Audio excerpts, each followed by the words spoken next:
wabarakatuh. Perkenalkan, nama saya Miftah Arifiana dari kelas G. Di sini saya akan membahas tentang perubahan kurikulum yang ada di Indonesia. Perubahan kurikulum bisa dilihat dari zaman dahulu siswa hanya dapat memperoleh ilmu dari apa yang diajarkan oleh gurunya. Namun di zaman sekarang siswa bisa belajar dengan sendirinya untuk mendapatkan ilmu dari teknologi yang ada. Hal ini tentu saja mempengaruhi perubahan dan perkembangan kurikulum yang ada di Indonesia. Menurut Kamus Besar Bahasa Indonesia, kurikulum adalah perangkat mata pelajaran yang diajarkan pada lembaga pendidikan. Kurikulum disebut mengalami perubahan apabila terdapat perbedaan dari satu atau lebih komponen dalam dua periode tertentu. Hal ini disebabkan oleh adanya usaha yang disengaja. Mengapa disengaja? Karena untuk menuju momen yang lebih baik demi perubahan kurikulum yang lebih relevan di Indonesia. Adapun perubahan kurikulum apabila terjadi perbedaan di antara komponen-komponen sebagai berikut. Yang pertama, tujuan pendidikan, yang kedua, materi pembelajaran, dan yang ketiga adalah strategi pembelajaran. Pendidikan adalah sesuatu yang akan berjalan terus tanpa adanya batasan. Selama masih ada kehidupan, manusia akan terus belajar dan mengembangkan ilmu dalam pendidikan. Dan di dalam perkembangan tersebut perlu adanya perubahan untuk menyesuaikan dengan keadaan dan teknologi yang sekarang. Adapun faktor-faktor yang mempengaruhi perubahan kurikulum diantaranya yang pertama adalah falsafah pendidikan. Falsafah negara memainkan peranan yang penting dalam memberikan corak sistem pendidikan yang di sebuah negara. Falsafah Pancasila di Indonesia akan menentukan arus yang berbeda dengan falsafah bangsa lain. Yang kedua, kehendak masyarakat. Adanya globalisasi dan perubahan memaksa masyarakat untuk berkembang dan menentukan pilihan demi kemajuan bangsa. Dari sinilah masyarakat akan mengalami perubahan sehingga kurikulum pendidikan akan berubah sesuai dengan kehendak masyarakat. Faktor politik. Karena pendidikan merupakan bagian pengurus dari masyarakat, maka setiap rezim politik memiliki kebijakan-kebijakan terkait pendidikan yang ditempuh.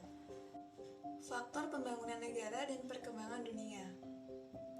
Negara yang ingin maju dan membangun akan selalu merubah kurikulum pendidikannya agar dinamis mengikuti perkembangan dunia. Faktor perubahan sosial. Sistem sosial adalah sistem yang mengatur interaksi hubungan masyarakat dengan sudut pandang tertentu. Lebih spesifik, mengatur hubungan antar individu dengan individu lainnya. Faktor perkembangan ilmu dan kepentingannya. Dari zaman ke zaman, masa akan selalu berkembang silih berganti. Setiap generasi memiliki kemampuan yang berbeda. Hal ini sesuai dengan perkembangan teknologi yang ada. Semua ini menuntut adanya perubahan kurikulum demi mengikuti perkembangan ilmu dan kepentingan masyarakat. Dampak perubahan kurikulum. Segala perubahan akan menghasilkan dampak, bisa negatif maupun positif. Penerapan kurikulum jika tidak ditangani dengan penanganan khusus akan menyebabkan kekacauan dalam dunia pendidikan. Sebagai contohnya, ketika sebuah sekolah telah memfokuskan diri pada visi yang telah disusun, namun secara tiba-tiba terdapat perubahan kurikulum. Hal ini tentu saja akan membuat sekolah mengganti tujuan yang ingin dicapai sebelumnya.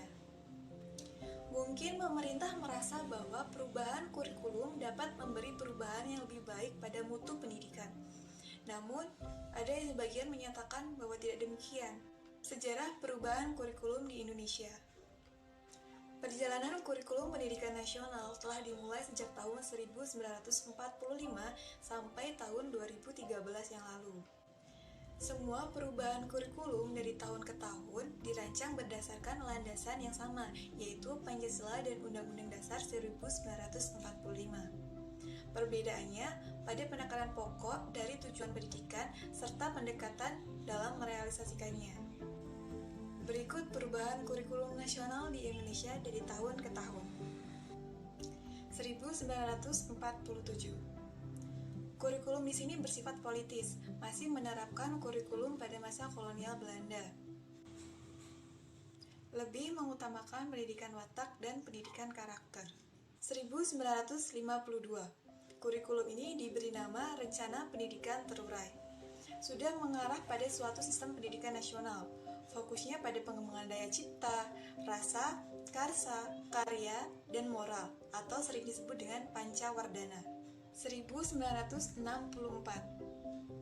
Pembelajaran dipusatkan pada program Pancawardhana yang meliputi pengembangan daya cipta, rasa, karsa, karya, dan model. 1968. Kurikulum di tahun ini bertujuan bahwa pendidikan ditekankan pada upaya untuk membentuk manusia Pancasila sejati, kuat, dan sehat jasmani. 1975.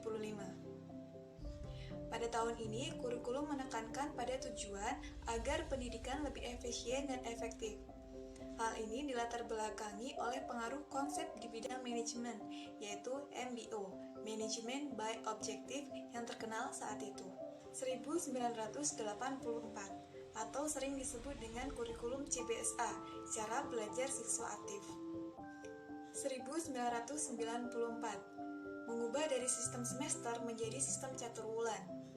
Dengan sistem caturwulan yang pembagiannya dalam 1 tahun menjadi 3 tahap, diharapkan dapat memberi kesempatan bagi siswa untuk dapat menerima mata pelajaran yang cukup banyak. Namun, pada tahun ini siswa mengalami keberatan karena banyaknya jadwal yang padat. 2004. Kurikulum 2004 ini lebih dikenal dengan kurikulum berbasis kompetensi atau KBK. Pendidikan berbasis kompetensi menitik beratkan pada pengembangan kemampuan untuk melakukan kompetensi sesuai dengan tugas-tugas dengan standar performance yang telah ditetapkan. 2006. Kurikulum 2006 dikenal dengan sebutan Kurikulum Tingkat Satuan Pendidikan atau KTSP. Perbedaan yang paling menonjol adalah guru lebih diberikan kebebasan untuk merencanakan pembelajaran sesuai dengan lingkungan dan kondisi siswa serta kondisi sekolah berada. Yang terakhir adalah Kurikulum 2013 atau yang sekarang diterapkan oleh pendidikan di Indonesia. Kurikulum 2013 ini memiliki 3 aspek penilaian, yaitu aspek pengetahuan, aspek keterampilan, dan aspek perilaku. Itulah tadi penjelasan tentang perubahan kurikulum yang ada di Indonesia. Semoga video ini bermanfaat untuk kita semua. Saya akhiri, wassalamualaikum warahmatullahi wabarakatuh.